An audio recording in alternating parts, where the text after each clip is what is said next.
بسم اللہ الرحمن الرحیم۔ محترم بزرگوں، دوستوں، جیسا کہ آپ کو معلوم ہے کہ اللہ تبارک و تعالی نے اس دنیا میں 4 کتابیں اتاری ہیں اور 4 کتابیں الگ الگ انبیاء علیہم السلام کو دی ہیں۔ سب سے پہلے اللہ تبارک و تعالی نے تورات حضرت موسیٰ علیہ السلام پر اتاری ہے، اور اسی طریقے سے اللہ تبارک و تعالی نے زبور حضرت داؤد علیہ السلام پر اتاری، اور تیسری کتاب اللہ تبارک و تعالی نے آسمانی کتاب انجیل حضرت عیسیٰ علیہ السلام پر اتاری ہے، اور چوتھی آسمانی کتاب قرآن مقدس یہ آخری نبی حضرت محمد مصطفیٰ صلی اللہ علیہ وسلم پر اتاری ہے۔ یہ کتاب بڑی اہمیت، بڑی عظمت اور وقار اور ایک معیار رکھتی ہے اپنا، جس کی حفاظت کا ذمہ اللہ تبارک و تعالی نے خود لیا ہے۔ اللہ فرماتے ہیں کہ انا نحن نزلنا الذکر وانا له لحافظون، کہ ہم نے ہی قرآن کو اتارا ہے اور ہم ہی اس کی حفاظت کرنے والے ہیں۔ تو جس کتاب کی حفاظت کا ذمہ خود رب کائنات اللہ تبارک و تعالی لے رہا ہے، تو اس کتاب کے کیا ہی کہنے ہوں گے، اس کتاب کی کیا شان، اس کتاب کا کیا مقام، اس کتاب کا کیا مرتبہ ہوگا کہ جو سب سے بعد میں آئی ہے اور سب سے اونچی ہو گئی ہے۔ لیکن افسوس صد افسوس، آج جو مسلمانوں کے اندر یہ دیکھا جا رہا ہے کہ جو سب سے اہم اور مضبوط کتاب اور عظمت والی کتاب اللہ تبارک و تعالی نے ان مسلمانوں کو، دین والوں، ایمان والوں کو عطا فرمائی ہے، آج ان ایمان والوں نے اس قرآن کو بالکل ایسا پسے پش ڈال رکھا ہے جس کا کوئی کہنے والا نہیں ہے۔ قرآن اپنی رودات خود سنا رہا ہے کہ طاقوں میں سجایا جاتا ہوں، تعویذ بنایا جاتا ہوں۔ قرآن کی ایک خود کی رودات ہے کہ جس طرح طوطے مینے کو کچھ بول سکھائے جاتے ہیں، اس طرح سے پڑھایا جاتا ہوں، اس طرح رٹایا جاتا ہوں۔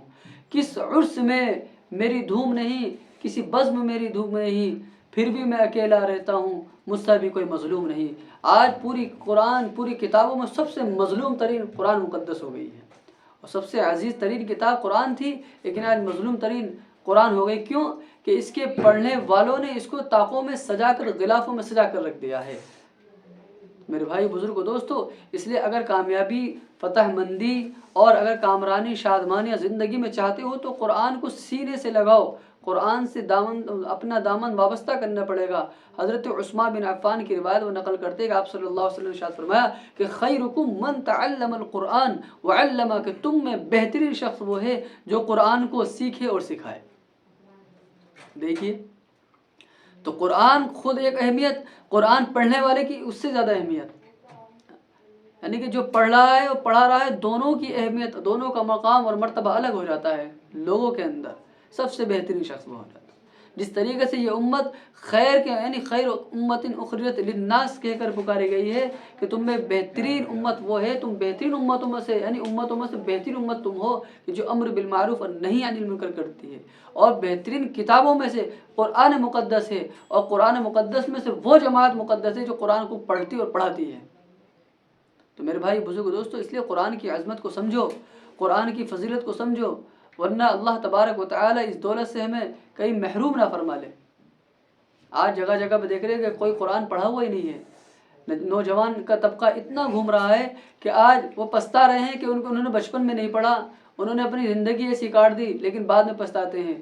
اس لیے میرے بھائی، بزرگوں، دوستو، اگر قرآن سے محبت ہے، قرآن سے دل لگی اور لگاؤ ہے، تو اس لیے اپنے آپ بھی سیکھو اور اپنے بچوں کو اس کی تعلیم دو۔ اس سے بہترین کوئی علم نہیں ہے، یعنی کہ قرآن سے بہترین تعلیم کسی کی تعلیم نہیں ہو سکتی، کیونکہ خود رب کائنات اس کا ذمہ لے رہا ہے، حفاظت کا ذمہ، اور اس کو مٹانے والے خود مٹ گئے، اس کو دبانے والے خود دب گئے، خود ختم ہو گئے، لیکن قرآن کے کوئی ایک حرف کے اندر کوئی ذرہ برابر بھی تبدیلی نہیں کر سکتا، نہ کی جا سکتی ہے قیامت تک۔ اس لیے میرے بھائی، بزرگ دوستو، اس لیے معتبر کتاب ہے یہ۔ توکل علی اللہ، یعنی اس کے ذریعے سے اللہ پر اور زیادہ توکل ہوتا ہے۔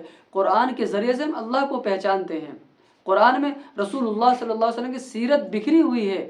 ہم قرآن کے ذریعے سے اللہ کے رسول کو پہچانتے ہیں، اور اللہ کے ذریعے سے اللہ اپنے ذریعے اپنا جو کچھ زبان بولا ہے اللہ تبارک قرآن کے ذریعے سے کہہ رہا ہے.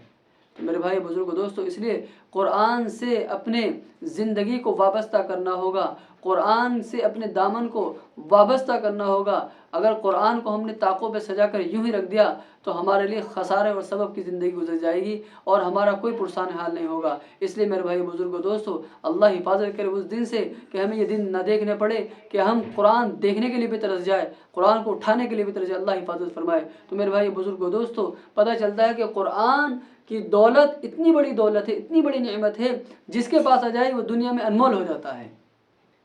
دعا کرے کہ اللہ تبارک و تعالی ہم سب کو قرآن کی اہمیت اور فضیلت سمجھنے کی اور اس پر سمجھانے کی توفیق نصیب فرمائے. اپنے بچوں کو بھی اپنا بھی اس پر عمل پیرا بنائے، اس کو سیکھنے سکھانے کی سب سے زیادہ ترغیب دلائے. اللہ تبارک و تعالی عمل کی توفیق نصیب فرمائے. وآخر دعوانا ان الحمد للہ رب العالمین.